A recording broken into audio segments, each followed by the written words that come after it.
Bonjour, alors on va commencer par le commencement, c'est-à-dire les pâtes. Bah oui, si on parle pas de pâtes, on peut pas commencer sans avoir des pâtes en en polymère. Donc, je vais vous parler de différentes marques. Bien sûr, il y en a d'autres, plein d'autres, mais on parle des principales, parce qu'autrement, on s'en sort plus. Et puis c'est celles qu'on trouve dans les magasins ou qu'on trouve ici, chez nous, en France. Donc, pour commencer, on va parler de la Fimo, c'est la plus connue en France et en Belgique.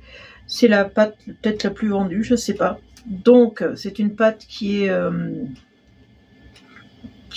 sa réputation est due à l'opacité de la pâte. En fait, voilà, c'est ça. Donc, vous avez la Fimo Soft, qui est une Fimo assez souple, assez facile à souple, quoi. Ce soft, ça veut dire souple. Donc, voilà. Vous avez la Fimo classique qui a été remplacée par la Fimo professionnelle, je crois. C'est marqué maintenant Fimo professionnelle. Celle-là, elle est beaucoup plus dure. Vous avez la Fimo Effect. La Fimo Effect, c'est-à-dire celle-là, c'est une transparente. Voilà. Quand elle va cuire, elle va être transparente. Et là, vous avez encore une Fimo Effect métallique. Vous avez des effets métalliques. Voilà. Je voulais vous montrer aussi la laser. Voilà. Celle-là. La laser, c'est un effet cuir. Donc voilà, moi j'ai fait un portefeuille bien garni. J'aimerais bien avoir un portefeuille comme ça. Vous voyez comment ça fait sur le... Voilà, ça fait un effet cuir. Voilà, c'est tout simplement, hein, c'est ce qu'on appelle la laser. Donc vous voyez, vous avez toutes sortes de... C'est un magnète, hein, si vous me posez la question. Vous avez toutes sortes ça aimente pas là, bon. Toutes sortes de Fimo, plusieurs Fimo. Vous avez la Kids aussi. Alors ça, j'en ai pas. C'est fait, comme son nom l'indique, c'est pour les enfants. C'est une pâte donc qui est beaucoup plus souple pour les enfants, vous voyez. Parce que si, par contre, si vous avez du mal à malaxer, parce que vous avez des problèmes articulaires dans les mains, vous prenez de la Kids, vous n'aurez pas de problème pour malaxer votre pâte. Maintenant, je vais vous parler de la pâte de chez Action. Je l'ai laissée là. J'ai oublié de la sortir. La pâte de chez Action. Donc, si vous commencez en Fimo, si vous commencez à faire de la pâte polymère et que vous n'êtes pas sûr que ça vous plaise, achetez celle-là. Elle est très bien, elle se malaxe bien. Quand elle cuit, elle fait des petites bosses. Elle n'est pas terrible pour ça. Mais si vous démarrez en pâte polymère, n'achetez pas de la super pâte très chère, machin. Achetez simplement de la pâte déjà comme ça, pas chère. Et après, vous verrez si ça vous plaît. Ben, vous allez acheter après de la bonne Fimo, de la bonne Cernite. Mais commencez, moi je vous conseille. Hein. Ça, c'est vraiment le conseil. Moi, je l'aime bien. Vous voyez, j'en achète hein, de la pâte comme ça. Je l'aime bien. Hein. Je m'en sers pour faire des petits trucs. Il n'y a pas de souci. Elle est très bien. Et que quand elle cuit, alors il ne faut pas faire des plaques. Parce que quand elle cuit, on voit bien les petites bosses. Mais elle est très bien par contre. Voilà. Franchement, pour le prix, elle vaut le coup. Donc... vous avez la Fimo, ah oui, j'ai oublié de vous dire, la Fimo Air. C'est une Fimo qui sèche à l'air. Voilà, celle-là, c'est une des rares qui sèche à l'air. Et vous avez la Fimo Air Light qui sèche à l'air aussi, qui durcit à l'air. Mais elle est surtout légère, light, hein, légère. Et celle-là, elle est surtout faite pour si vous faites par exemple des gros colliers, des gros bijoux. Vous aimez bien les gros trucs, bah, elle est très bien. Plutôt que d'avoir 10 kg de collier autour du cou et d'être comme ça, là vous avez quelque chose de léger, vous pouvez le porter autour du cou sans problème. Vous voyez, ils ont pensé à tout, hein, vous avez tout. Donc ensuite on va parler de la Cernite. Voilà, c'est une pâte qui est souple, hein, elle est légère, d'aspect porcelaine. Voilà, elle est fabriquée par Rhodia Clairefontaine.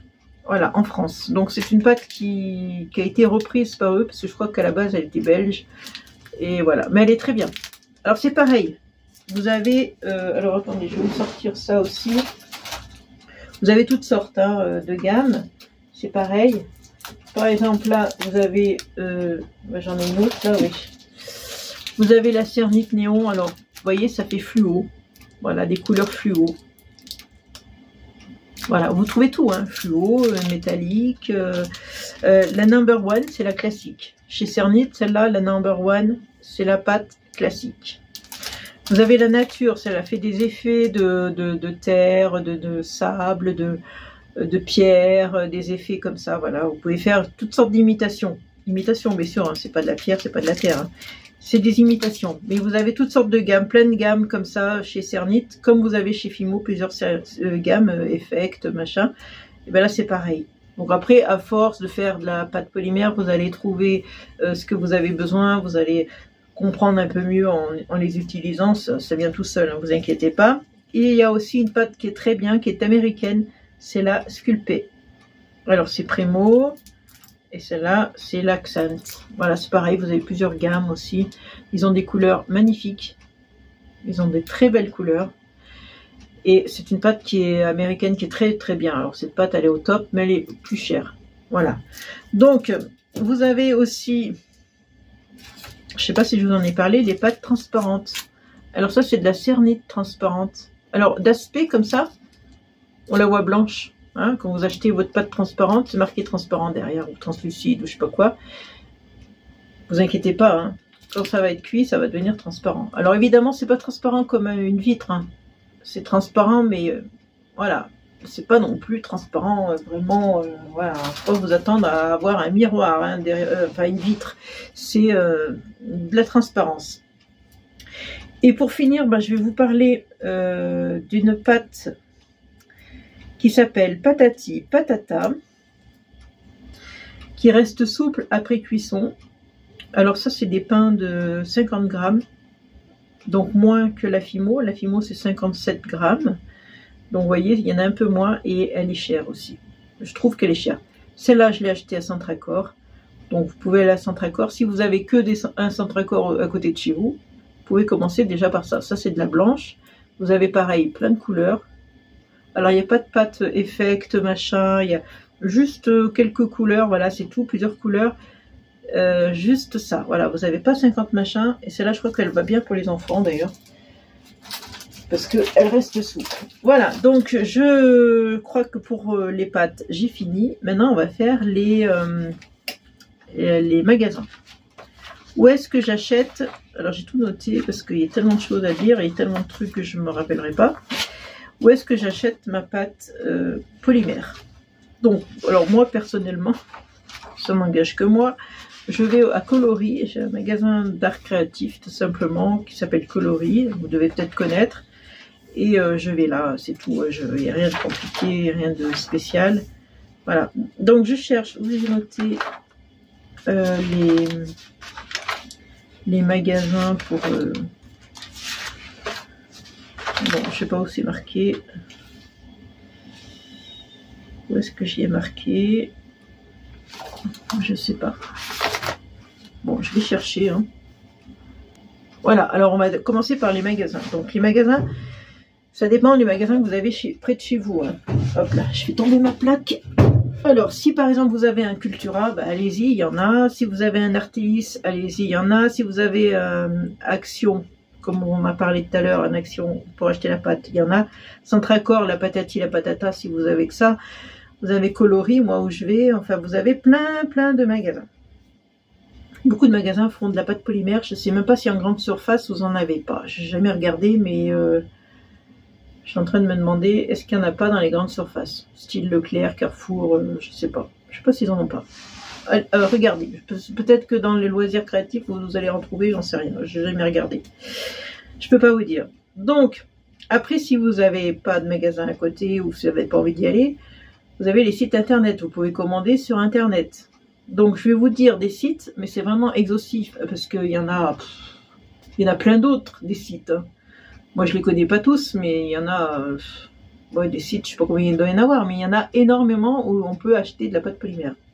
Donc Fourmi Créative, Amazon, Didois, Cultura, Craftelier, Polymère Passion, Polystudio, Etsy, Perle & Co, Graines Créatives, 1, 2, 3 Créa, Funicap, Créa VA, Dalbe, Méga Créa, Butinette, Armania et plein d'autres.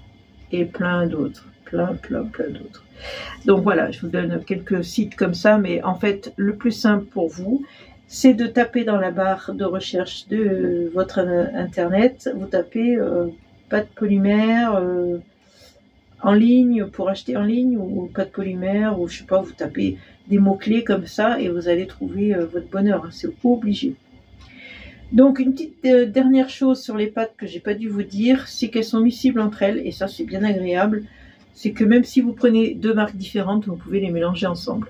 Et ça, je trouve ça super, parce que des fois on n'a pas la couleur qu'on veut. Par exemple, vous voulez faire du vert et vous n'en avez pas, vous avez du bleu, du jaune, vous mélangez, vous obtenez un vert. Voilà, donc c'est pareil, quand on a une couleur et qu'on veut l'éclaircir, on rajoute du blanc. Quand on veut une couleur et qu'on veut la foncer, on met du noir tout simplement. Donc attention, le noir, mettez-en que vraiment un tout petit peu, parce que ça fonce très vite. Autre chose aussi, si vous allez remarquer, alors je crois que c'est la Fimo qui fait ça, vous avez des pâtes qui vous tachent les doigts, c'est des pâtes foncées, hein. Souvent c'est de la pâte foncée, par exemple le noir, le bleu marine, le rouge, des pâtes qui sont assez foncées et elles vous tachent les doigts. Donc si vous faites du noir, vous travaillez un truc, hein, vous faites du noir, et qu'après vous allez faire du jaune, eh ben, c'est une catastrophe, hein. Ça va se transférer sur le jaune. Donc si vous faites du noir et qu'après vous voulez faire du jaune, allez vous laver les mains, mais bien comme il faut, enlever tout le noir que vous avez sur les doigts, et après vous pourrez faire le jaune, parce qu'autrement ça va transférer. Vous avez des pâtes comme ça qui transfèrent, pas toutes, hein, pas toutes les couleurs, hein. Chez Fimo, vous avez le jaune par exemple qui transfère pas, ou le blanc, ou je sais pas, les couleurs claires, vous voyez l'orange, il ne transfère pas toutes les pâtes, mais j'ai remarqué le noir, le bleu marine, le rouge, souvent ça transfère. Et pas toutes les marques non plus. Vous avez des marques qui ne transfèrent pas. Bon, après, si vous utilisez des gants, ma foi, pourquoi pas. Mais moi, ce que je vous conseille, c'est de commencer par la couleur la plus claire et finir par la plus foncée. Non, c'est pas toujours le cas, on peut pas toujours. Donc, si vous faites du noir, attention. Regardez vos mains. Si elles sont dégueu, au lavage. Ah, je vous dis pas, vous allez vous laver les mains quand vous allez faire de la Fimo. Vous allez vous laver les mains. Ça va être comme le Covid, hein, pas se laver. Hein. Voilà, donc c'est tout ce que j'avais à dire pour la pâte. Je vous fais de gros bisous et je vous dis à une prochaine vidéo. Bisous, bisous, ciao.